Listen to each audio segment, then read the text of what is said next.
Desde Alaska hasta la Patagonia, entérate de todo lo que pasa en nuestra América. España. Bien, y ya estamos en... Hoy en América es Noticia, colocamos en Bajo la Lupa a...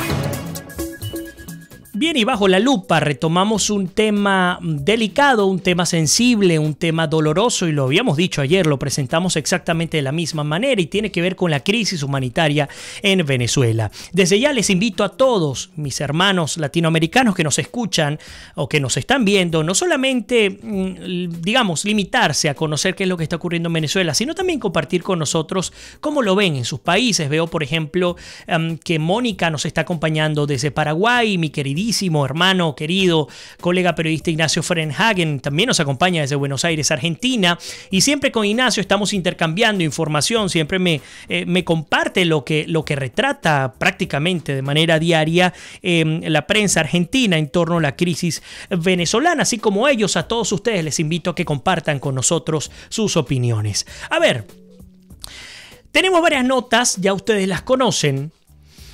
Por ejemplo, el caso venezolano. Hay un hecho claro, y el hecho tiene que ver con el contrabando. Digamos que en una de las muy pocas cosas en las que puedo coincidir en términos de forma, no de fondo, con el régimen venezolano, es que sin duda lo muy poco que llega a Venezuela, porque realmente es poco y vergonzosamente poco, buena parte de esto termina siendo contrabandeado, termina siendo revendido o a través de las figuras de los bachaqueros, que son, por cierto, aquellos individuos que van y compran a precio regulado, que pertenecen a mafias que, por cierto, muchas de ellas están relacionadas a los grupos afectos al gobierno nacional, eso hay que decirlo, y que el propio gobierno se encargó de permitir a costa de votos o lo que fuese, o por el intercambio de que estos grupos se formaran a tal punto el que se lograron enquistar en Venezuela y terminaron desbaratando la estructura, en este caso el comercio del detal en el país. Pero aparte de esto también hay un contrabando importante hacia Colombia, hacia el norte de Brasil y también algunas islas del Caribe. Sin embargo, ustedes me dirán, oye, qué raro que estás diciendo esto si tú prácticamente en todo momento criticas al régimen venezolano. Y voy a explicar ahora por qué, en términos de fondo, no estoy de acuerdo. El presidente Maduro, el 5 de enero, en cadena presidencial, argumentó que cerraría la frontera con Aruba, Curazao y Bonaire, tratándose de un operativo para hacerle frente al contrabando de alimentos y otros bienes producidos en Venezuela. La primera gran mentira del régimen venezolano, que estos bienes producidos en Venezuela pues han sido extraídos ilegalmente por parte de mafias criminales. Lo primero es que en Venezuela ya prácticamente no hay producción. Una de las pocas empresas que hoy día siguen en pie, muy golpeadas, por cierto, es el grupo de empresas Polar. Ustedes lo conocen, en las propias, digamos, el propio kit de alimentación que reparte el gobierno.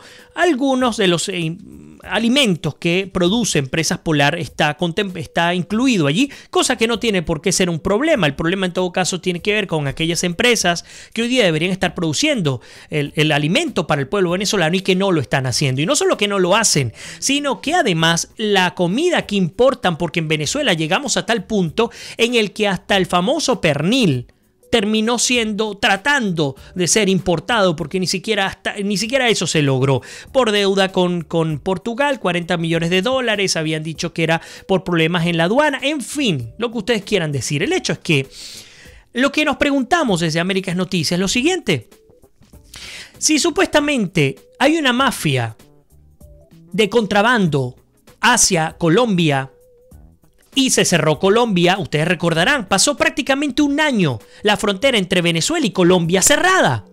Y permaneció cerrada porque la excusa era que había que eliminar el contrabando de extracción de alimentos y de medicinas. ¿Cuál es y recuerdo que habían dicho que al cerrar el paso fronterizo, poco a poco se restablecería el mercado, el comercio de medicinas y alimentos. ¿Qué ocurrió a la postre? ¿Cuál es el balance de todo esto? Luego, hemos visto también como en Brasil no solo hablar de medicina, sino además hasta nuestros aborígenes, la etnia Warao, bueno, ha comenzado a buscar opciones en Brasil desde el punto de vista médico, hasta están cruzando hasta allá. Pero hablando del punto económico específico, oye, entender que ¿quién controla las aduanas marítimas, las aduanas aéreas y las aduanas terrestres? ¿Quién controla el tráfico de mercancías? Porque yo estoy completamente claro que es cierto. Yo estoy completamente claro que la gasolina, la poca gasolina que tiene Venezuela, que además también es importada en su inmensa mayoría, porque tampoco ya tenemos la capacidad para abastecer nuestro mercado interno, pues también termina en Colombia, termina en Brasil, termina en Guyana. Y lo conozco por experiencia propia. En el puerto de Chalanas del río Orinoco, que bordea los estados Bolívar y Monagas, barcos guyaneses con inmensos pipotes llenos de combustible traficaban este recurso venezolano para Guyana. ¿Por qué? Bueno, porque es que resulta que para que tengamos alguna idea, un camión cisterna de combustible en Venezuela al cambio cuesta aproximadamente unos $25.000. Afuera. Adentro, la vergüenza es que ni siquiera hacíamos el cálculo la última vez en términos de lo que cuesta adquirir esa gasolina. Costaba menos que lo que te cuesta un litro de leche en polvo en Venezuela. Entonces, por supuesto, un mercado contaminado, un mercado que no responde a lo que debería responder, hablando específicamente de la libre oferta y demanda. Número 2, tenemos una mafia o varias mafias de contrabando, pero que están lideradas, y hay que decirlo, señores, lideradas por las Fuerzas Armadas venezolanas. ¿Dónde está la matraca? Se dice en Venezuela, es decir, donde está las coimas, la corrupción, donde se piden los sobornos, es en todas las alcabalas del país. Es la fuerza militar la que está detrás de esto. Son los uniformados los que están detrás de esto.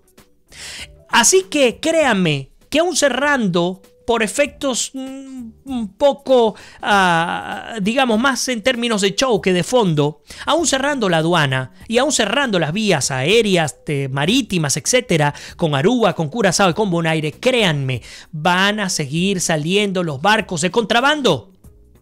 Porque quienes tienen que cumplir con su deber, que es custodiar nuestras fronteras, que es custodiar nuestros bienes, que es evitar el contrabando, no lo están haciendo y no lo hacen porque se benefician. ¿Ustedes saben por qué? Porque los militares también son víctimas de la crisis en Venezuela. Porque los militares han sido formados bajo un esquema de una cultura, y siempre lo digo, débil y disfuncional, donde las instituciones no tienen la mínima madurez necesaria como para tener la fuerza y atacar de manera frontal los hechos de corrupción y aquellos hechos que destruyan, que menoscaben los derechos, que menoscaben las características que debe tener un país sano. Esa es la realidad de lo que se vive en Venezuela. A ver, voy a incorporar comentarios y le agradezco a todos que estén tan activos por allí. Bueno, Carlos nos estaba comentando el tema de Colombia, diciéndonos el esquema de guerrilla, invasores cubanos siempre es el mismo, valerse de los mecanismos democráticos para hacerse del poder y luego desconocerlos y perpetuarse por siempre. Eso es lo que está pasando aquí. Crónica, una muerte anunciada. Dios ilumine a los colombianos. Mónica nos dice, nos habla también de Colombia, que a Santos lo respetaba como ministro de Uribe, pero como presidente es una excepción. A ver, por acá Nancy Seca también está conectada, bienvenida. Fíjense que Ignacio dice, acá llegan imágenes de 2 militares sacando comida de 2 tachos de basura. Ese video es viejo, Ignacio, es del mes de marzo del 2017, pero no deja de ser cierto. Hasta los militares están rebuscando en la basura para poder conseguir alimentos que no pueden adquirir. Es imposible, yo les decía, y acá lo tengo el día de ayer y me permiten agarrar mis notas. Para el mes de diciembre, Maduro, ustedes lo saben, aumentó el sueldo un 40% adicional, llevándolo a sueldo integral, ni siquiera el real, a 797.510 bolívares, que dividido por la tasa paralela del dólar, porque aunque digan que esa no es la real, es la que gobierna en Venezuela, solo equivale a $5, $5.50 es lo que te gana una persona que devenga sueldo mínimo, salario mínimo en el país al mes. Entonces no les alcanza y vemos a los militares, bueno, incluso no solamente militares, por ahí creo que era Gabriel, no recuerdo quién lo preguntaba, Jaime, hablando de de los saqueos en el estado Bolívar. Ahora lo que está ocurriendo, y hay información verificada, Pableisa Hostos del Correo El Caroní, una periodista además, exalumna y gran amiga, en quien confío muchísimo, retrataba lo que está ocurriendo ahora, que no solamente están saqueando los comercios grandes, medianos y pequeños de la provincia venezolana, sino que ahora están entrando a casas, a hogares venezolanos, y se roban todo lo que pueden, porque el hambre está llegando hasta esos niveles. Eso es parte del drama que vive Venezuela y ahora les voy a incorporar más material. Luis Eduardo de Bruso dice, esto sucedería en cualquier momento, la demagogia que le llaman política que ha gobernado Venezuela en 40 años ha creado todo esto, siempre jugaron al populismo y crear dependientes del gobierno y el resultado son estos casi 20 años de miseria. Gracias, Luis Eduardo. Sí, en Venezuela hemos sido gobernados por grandes caudillos, por grandes o pequeños caudillos, al fin y al cabo por caudillos. Durante toda la historia republicana no hay uno que se haya salvado, ni en el tiempo de la quinta, ni en la cuarta, ni en ninguna. El hecho es que desde nuestra historia republicana hemos estado acostumbrados al populismo, al paternalismo y lamentándolo mucho a la pobreza de nuestras sociedades. Mónica Salazar nos dice, me siento impotente, quisiera poder ayudar a Venezuela, le pido a Dios que recobre la libertad. Hermes Granadillo también nos saluda. A la Guardia Nacional, justamente lo que estamos hablando, quienes son los que están detrás de buena parte del contrabando que incluso sale para Aruba, para Curazao y Bonaire. Enrique Lozada dice, tengo un amigo dentista que tira la toalla, él gastaba de su bolsillo un mínimo de 500 euros al año comprando insumos en España para poder hacer trabajos en su consultorio en La Guaira y no puede cobrar al público ni siquiera para recuperar su inversión anual. Así que Dios mediante se muda a los Estados Unidos, un dentista cirujano menos en Venezuela. Y fíjate, Enrique, gracias por el comentario. Este es un ejemplo que se repite en cualquier cantidad de casos venezolanos. Yo tengo amigos inmediatos que residen acá en Orlando, Florida. Tengo 4 grandes médicos, 2 ginecobstetras, un neumonólogo y una pediatra. En todos los casos son 5 y además un cirujano general, un médico cirujano, que además dije que lo iba a traer porque es un médico cubano, tiene más de 70 años, ejerció en Cuba, en aquella Cuba que lo formó como médico en su oportunidad hace más de 40 años, luego se fue a Venezuela y lo que nos comentaba, creo que yo lo he dicho acá en el programa, es que él vivió la dictadura en blanco y negro y ahora se la colocaron a color en Venezuela. Todos los casos coinciden en que muchos de ellos se fueron no solamente por la crisis económica, sino más allá de ello, por la impotencia y el peligro que corrían en atender a nuestra población venezolana sin los recursos necesarios. Les mandaban antibióticos vencidos, utilizaban las jeringuillas, tenían que... se me va el nombre, tenían que... ahorita seguramente me viene el hecho que tenían que limpiarlas a tal punto de que las pudiesen reusar. Por ejemplo, en términos de lo que significaba la anestesia, esterilizarlas, el nombre correcto. En el caso de las anestesias, utilizaban anestesias que no eran requeridas para el tipo de operación, pero era lo único con lo que contaban. Necesitaban pedir guantes, pedir gasas, pedir absolutamente todo en Venezuela. Entonces llegó un momento en el que esa impotencia hizo que pues se fueran, que dijeran, no solamente me voy por la seguridad de mi familia, por mi seguridad personal, por el futuro, el tema económico, en fin, por el tema político, sino además porque no puedo ejercer para lo que me formé durante toda mi vida. Así que coincide completamente con lo que nos dice Enrique Lozada, mi queridísima colega y amiga y nueva voz de los inserts de Américas Noticias. Priscila Smith también nos acompaña en este momento. Hermes nos dice, los mayores bachaqueros provienen de la Guardia Nacional, eso no es secreto, son los mayores contrabandistas.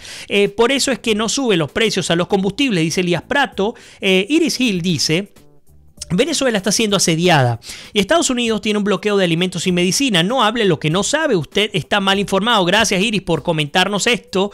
No le eche leña al fuego. ¿Quién será ese señor? No lo conozco. Refiriéndose a mí. Señor, no está cerrada la frontera con Colombia y Venezuela. Ahorita no, pero lo estuvo y por un año. Investigue usted también. Y como siempre lo he dicho, como este programa es gratuito, pues aquellos que no quieran sintonizarme están bienvenidos a no hacerlo. Pero a Iris, que le doy la bienvenida con muchísimo respeto. Me encanta cada vez que contamos con personas que disienten con lo que estamos comentando. Le pregunto, ¿cuánto tiempo, señora Iris, tiene el bloqueo que usted dice por parte de Estados Unidos a Venezuela?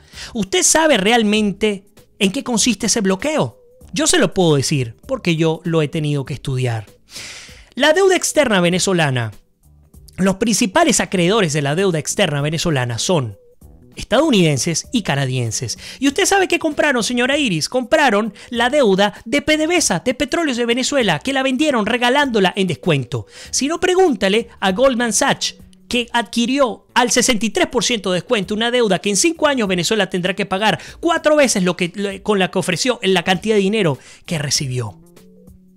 Es parte de lo que me pregunto. Aparte de eso, también le pregunto, señora Iris, si esto es una guerra externa, económica, en la cual el país ha sido atacado y asediado, explíqueme por qué en Bolivia, que es un socialismo también, que tiene Evo Morales como uno de los pilares del socialismo del siglo XXI, un pupilo de Hugo Chávez, explíqueme por qué Bolivia, señora Iris, tiene 10 años creciendo su PIB, el 5% del PIB crece, mejor dicho, cada año crece aproximadamente 5% la economía boliviana. Y además, me imagino que usted lo debe saber, Bolivia también exporta hidrocarburos. O me pregunto también por qué países como el propio Ecuador viene en este momento iniciando un proceso para eliminar la reelección indefinida. Preguntas que uno se hace, porque además podemos hablar de Cuba. ¿Por qué Cuba, señora Iris, mantuvo un crecimiento que iba al 10% del PIB, bajó al 2% gracias a la crisis venezolana? ¿Y por qué Venezuela, su economía se contrajo desde el 2013 hasta el día de hoy, 40%? Son preguntas que uno se hace, porque es muy fácil decir, es culpa de Trump, que apenas acaba de cumplir un año en el gobierno. Mientras que uno comienza a ver casos similares a aquella Unión Soviética con Cuba, cuando terminó la Unión Soviética negociando con los Estados Unidos y dejó a Cuba sola. Ahora vemos a Cuba como negoció con Obama. Afortunadamente Trump ha metido freno a esa negociación y dejó a Venezuela también a un lado. Cuba contentísima con recibir los buques, los cruceros llenos de gringos para que gastaran en dólares. Me pregunto, ¿por qué si hay una guerra económica teniendo un país tan rico como Venezuela, capital humano, recursos, tierra, lo que usted quiera, por qué las industrias que expropió el gobierno de Chávez y que también Maduro ha expropiado, por qué terminaron siendo una ruina y la miseria? No es echarle leña al fuego, señora Iris, es decir las cosas como usted las piense, decir las cosas como las consideremos, porque si se supone que somos libres, bueno, vamos a tomar los elementos de convicción y aquellos que tienen que ver con los números concretos y veamos si en efecto se trata de una guerra económica o si por el contrario, mejor dicho, se trata de una perfecta implementación de un socialismo que lo que pretende es, y yo lo repetiré hasta el cansancio, lo que pretende es doblegarlo al pueblo venezolano, a usted, a mí, a todos los que seamos venezolanos, sobre todo los que estén en Venezuela, en el país, para que todos dependamos única y exclusivamente del gobierno nacional. Créame, muchas veces uno no quiere ver la verdad. Pero la verdad está allí a la vuelta de la esquina. Está aquí con lo que podemos revisar. La FAO, señora Iris. Y me disculpan que hable exclusivamente el tema de que nos está mencionando la señora Iris. La FAO, organismo de alimentación de la ONU, usted que dice que es importante que nos informemos, que yo particularmente me informe. La FAO, esa que tanto apoyó Hugo Chávez, usted recordará cuando la FAO le entregaba premios de alimentación al presidente Chávez y la traía cada rato de ejemplo. Bueno, resulta que esa misma organización, que no ha cambiado, pues resulta que ha dicho que en Venezuela pasó de 2.8 millones a 4.1 millones de niños mal alimentados, señora Iris. Una cifra que coincide con la tan criticada Cáritas de Venezuela, que tuvo que atender el doble de niños desnutridos. Además, otra cifra que también coincide con aquella en la cual se habla de la desnutrición infantil, y aparte de la desnutrición se habla de los problemas en términos, y esto tiene que ver también con información de la FAO, que tiene retardos en el crecimiento. Esos son cifras, no son opiniones. Me limito a retratar todo lo que nos ha tocado investigar en 3 años de programa casi para traerlos a ustedes. Ahora, siendo así, insisto, bienvenida, porque de esto se trata, con muchísimo respeto, sentarnos a discutir, bueno, quiénes están de acuerdo, quiénes no, y que cada quien tenga la oportunidad en este programa o en cualquier otro de tomar sus propias conclusiones. Eso es lo bonito de la comunicación. No todos tenemos que estar de acuerdo y pues en función a lo que cada quien piense o que considere, pues bienvenido sea. A ver, veo que se ha armado aquí una discusión interesantísima. Por ahí dice María, buenas noches a todos. Acaban de informarme que están saqueando la empresa Lucha de Guacara. Hay que verificarla. Por ahí Luis Eduardo dice, ¿cuál bloqueo? Justamente va a seguir con eso. Arsenia dice, Iris, ¿dónde estás? Pues ¿sabes qué? No creo que estés en Venezuela porque aquí nos están matando. Y por su falta de respeto veo que usted como que es de Cuba. Bueno, no lo sé, Arsenia. En todo caso, insisto, me encanta contar con invitados como Iris. Siempre me encanta hacerlo porque al fin y al cabo tenemos que sentarnos a discutir nuestros grandes problemas. No podemos callarlos o callarnos, no podemos sencillamente colocarnos paredes entre sí, todo lo contrario. Bueno, vamos a sentarnos, vamos a desnudar qué es lo que está ocurriendo, vamos a llegar a puntos en consenso en la medida en la que se puede, y los que no, pues ya conocen cuál puede ser la salida. A ver, Luis Eduardo dice, eso del bloqueo es un argumento de los 60, en Cuba no existe el bloqueo, el bloqueo en Cuba, ves Mercedes, último modelo, ya eso el bloqueo pasó de moda. Hermes dice, Iris está ciega o de cuál guerra económica. Luis Eduardo continúa diciendo, ¿dónde viven? Ya existe el holograma y estos están pegados a los años 60 con los argumentos. Nelly Rojas dice, la guerra económica la alimenta el mismo gobierno venezolano, que es una estrategia. Yo estoy de acuerdo con lo que nos comenta Nelly.